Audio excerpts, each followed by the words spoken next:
Norwegian folk tales. The honest penny. There was once upon a time a poor woman who lived in a miserable cabin far away from the village. She had little to eat and nothing to burn, and so she sent a small boy she had into the forest to gather firewood. He jumped and sprang and jumped to keep himself warm, for it was a cold, grey autumn day, and every time he gathered a branch or a root into his bundle, he had to beat his arms together against his shoulder blades, for his fists were as red as the tufts of lingonberries he walked past just from the cold.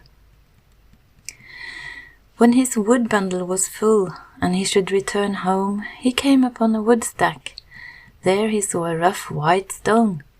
"Oh, you poor old rock, so white and pale you are, you must be freezing terribly," said the boy. He took off his tunic and put it on the stone. When he now came carrying the bundle of wood, his mother asked what this should mean, his wearing his shirt sleeves in the cold of autumn. He told her that he had seen the rough old stone that was pure white and pale from the frost. This he had given his tunic. "You silly," said the woman. "Do you think stones freeze? But even if it was freezing, so that it was shivering, then everyone is closest to himself. It costs enough to put clothes on you without you hanging them on stones in a wood stack." And then she chased the boy back for his tunic. When he came to where the stone lay, it had turned around and had lifted one edge up from the earth. "Yes, that's because you got the tunic, you poor thing," said the boy. But when he looked a little better at the stone, there stood a money chest beneath, full of gleaming silver coins.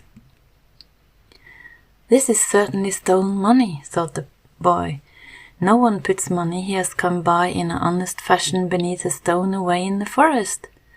So he took the chest and carried it down to a tarn close by, and emptied the whole chest into it. But a penny floated on the surface. "Yes, that is honest, for the honest never sink," said the boy. He took the penny and went home with it and his tunic. Then he told his mother how it had gone with him, that the stone had turned, and that he had found a chest of silver money that he had turned into the tarn, for it was stolen money. "But an honest penny floated, and I took that because it was honest," said the boy. "You're a fool," said his mother. She was perfectly angry.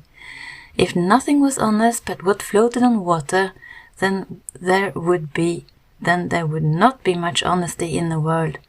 And even if the money you found had been stolen 10 times, you found it, and everyone is closest to himself. If you had taken the money, then we would have been able to live well and good for the rest of our days. But fool that you are, and fool that you will be, now I do not want you as a tiresome burden around here anymore. Now you must go out and earn your own bread." The boy had then to go out into the wide world, and he walked far and wide and asked to go into service. But wherever he came, folk thought him too small and feeble, and so they could not use him for anything. Finally he came to a merchant. There he was allowed to be in the kitchen, and he should carry wood and water for the cook. Once, when he had been there a long time, the merchant should travel on a long voyage to a foreign country, and so he asked all his servants what he should buy to bring back for each of them. When all now had said what they would have, the turn of the boy who carried wood and water for the cook came. He held out his penny. "Well, what shall I buy with this then?" asked the merchant. "It will not be such a large purchase." "Buy what I can have for it. It is honest, that I know," said the boy. The master promised to do so, and then he sailed.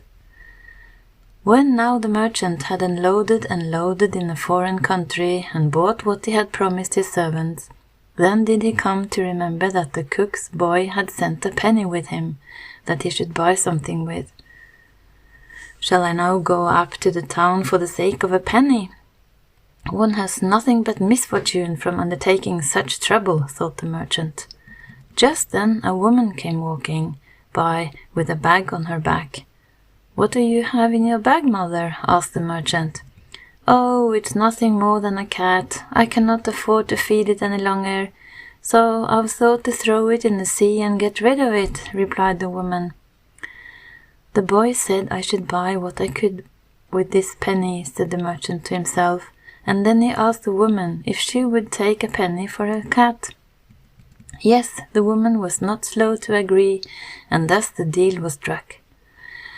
When now the merchant had sailed a distance, there came a dreadful storm upon him, with such an unearthly tempest that there was no respite, and he drove and knew not where he was headed. Finally he came to a country he had never seen before, and there he went up to the town. At the guest house where he went in, the table was set, with a switch for each person who should sit at it. This the merchant thought was wondrous, for he could not understand what they should do with all the switches. But he sat down, thinking he would see what all the others did with them, so he could do likewise. Well, when the food came to the table, he saw that the switch was for sure enough. Then there swarmed forth thousands of mice, and each person who sat at the table had to use their switch and wave it and strike it about them, and there was nothing to hear other than one struck his switch harder than the other. Once or twice they hit each other in the face, and then they had to take the time to say, "Excuse me." "It is hard work to eat in this country," said the merchant, "but why do people not keep cats here?" "Cats?" they asked, and they did not know what they were.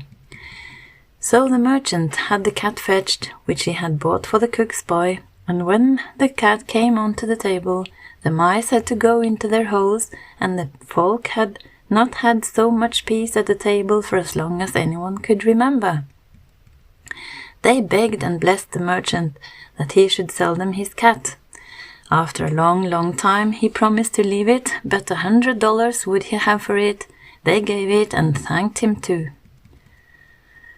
The merchant sailed again, but hardly had he made the deep sea before he saw the cat sitting up in the mainmast, and soon there was a storm and a tempest again, even worse than the last time, and he drove and drove until he came to a place he had never seen before. The merchant went up again into the guest house, and here too was the table set with switches, but they were much stouter and longer than those where he had first been, and they were needed, for here were even more mice, and all of them were twice the size of those he had seen before. So he sold the cat again, and this time he got 200 for it, and that without haggling. When he had sailed from there and had come a distance out to the sea, the cat sat up in the mast again, and soon the tempest began again, and again after a long time he was this time driven into a country he had never been to. He again went up to the guest house. There also was the table set with switches, but each switch was 1.5 cubits long and as thick as a small besom, and the folk said that the worst burden they had was to sit and eat, for here there were thousands of great ugly rats. It was a close thing for them to get a bite of food into their mouths once in a while. Such work it was to keep the rats away. So the cat had to come up from the ship again, and then the folk had peace to eat. They begged and pleaded the merchant to sell them his cat. For a long time he said no, but finally he promised that they should have it for $300. This they gave, and they gave thanks and blessings too. When now the merchant came out to sea, he thought of how much the boy had earned on the penny he had sent with him. "Yes, he shall have some of the money," said the merchant to himself, "but not everything. It is I he has to thank for the cat I bought, and everyone is closest to himself." But as soon as the merchant thought this to himself, there was a storm and a tempest, so that everyone thought the ship would be lost. Then the merchant understood that there was nothing else for it than that he should promise that the boy should have everything. Hardly had he made this promise than that the weather turned fair, and he had fine conditions all the way home. When he made land, he gave the boy the $600 and his daughter beside, for now the cook's boy was as rich as the merchant. And then the boy lived in glory and happiness.